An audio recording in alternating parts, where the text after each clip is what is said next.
Bismillah, alhamdulillah, salatu wassalamu ala rasulullah sayyidina Muhammad ibn Abdullah wa ala alihi wa sahbihi man walah wa la hawla wa la quwata illa billah wa ba'd. Ramadan adalah bulan Al-Quran dan tentunya akan banyak di bulan ini ikhwan, saudara-saudara kita, sahabat-sahabat kita yang akan mengkhatamkan Al-Quran. Sebagian orang mungkin ada yang belum mengetahui hal-hal yang berhubungan dengan khatmul Quran. Tentunya khatmul Quran yang paling afdal adalah di dalam sholat. Sebagaimana kita lihat kebiasaan para salaf adalah mereka mengkhatamkan Al-Quran di dalam sholat tarawih seperti yang dilakukan oleh para habaib di Empang, Bogor, di Magam Al-Habib Abdullah bin Muslim Al-Attas, di Al-Hawi malam 23, di Kuitang malam 25. Itu mereka sholat tarawih sekaligus khatam Quran di dalam sholat tarawih, dan itu cara yang paling afdal di dalam sholat, walaupun ada juga rincian di sholat-sholat yang lain. Namun bagi kita yang belum bisa seperti itu, setidaknya ketika kita membaca Al-Quran sampai khatam, ada beberapa hal yang perlu diperhatikan. Yang pertama adalah kita perlu tahu bahwasanya apabila kita mengkhatamkan Al-Quran, maka disunnahkan untuk kita membuat seperti majlis begitu. Jangan mengkhatamkan sendiri. Walaupun sendiri nggak apa-apa, kita bikin khatam Quran sendiri nggak ada masalah. Tapi lebih utama, lebih baik supaya orang-orang itu bisa menikmati khatam Quran tersebut. Bahkan kita yang tidak ikut khatam Quran pun disunahkan menghadiri majlis khatam Quran. Jadi kalau khatam itu diadakan majlis, sunnahnya seperti itu. Diriwayatkan dalam Sunan Ad-Darimi bahwa sahabat Ibnu Abbas radhiyallahu an, di sini dikatakan kan yaj'alu rajulan yuragib rajulan yaqra'ul Quran. Ibnu Abbas itu menugaskan satu orang khusus, kerjaannya cuma merhatiin orang yang baca Quran. Fa idza arada an yakhtim a'lama Ibnu Abbas.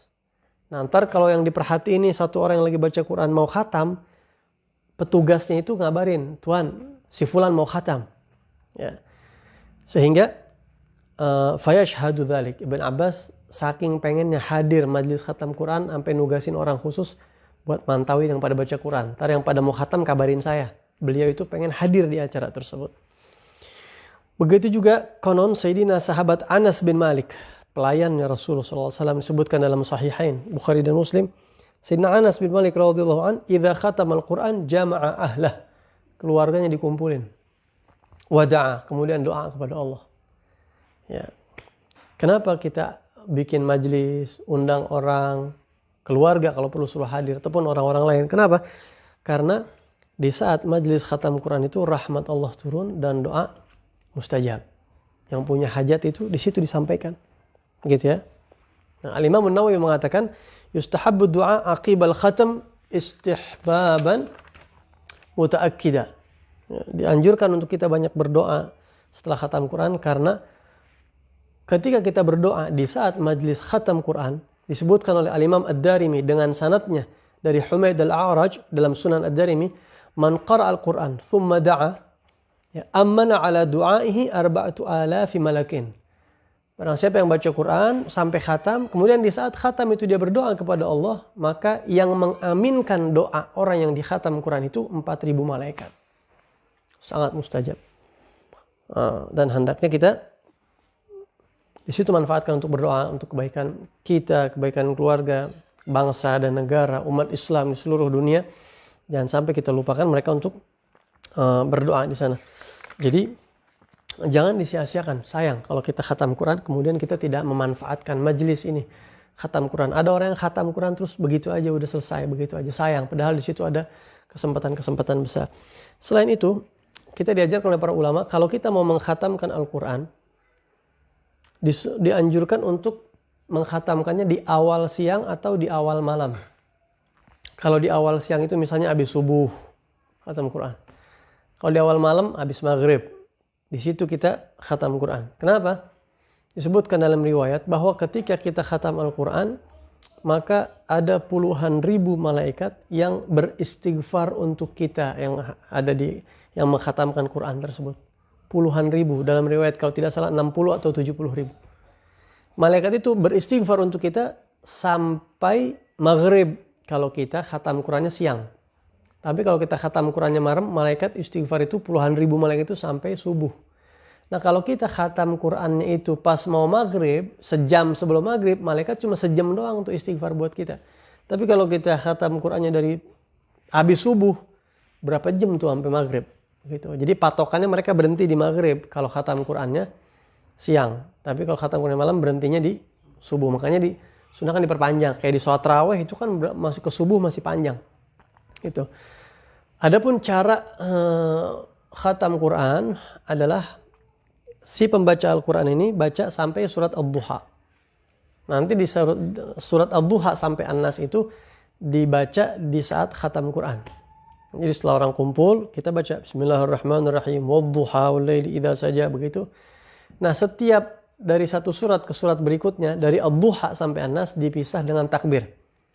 Amma bi ni'mati rabbika fahaddits, Allahu akbar, Bismillahirrahmanirrahim, Alam nashrah laka sadrak wa wada'na 'anka wizrak, begitu terus sampai fa idza faraghta fansab, Allahu akbar, baru ke surat berikutnya.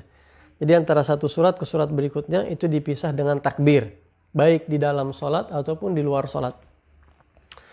Itu panjang hadisnya, keterangannya, riwayatnya, ini dalil-dalilnya. Imam Syafi'i menyebutkan banyak, saya tidak sebutkan di sini. Yang jelas itu tata caranya seperti itu.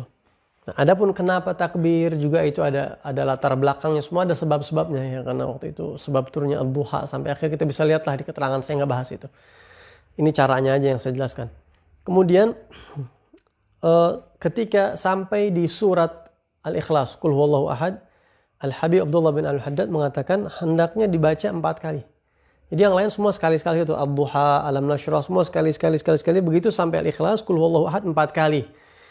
Yang satu memang jatah bacaan, yang 3 ini untuk menyempurnakan. Karena kata Rasulullah, suratul Ikhlas ta'dilu thulutsal Qur'an.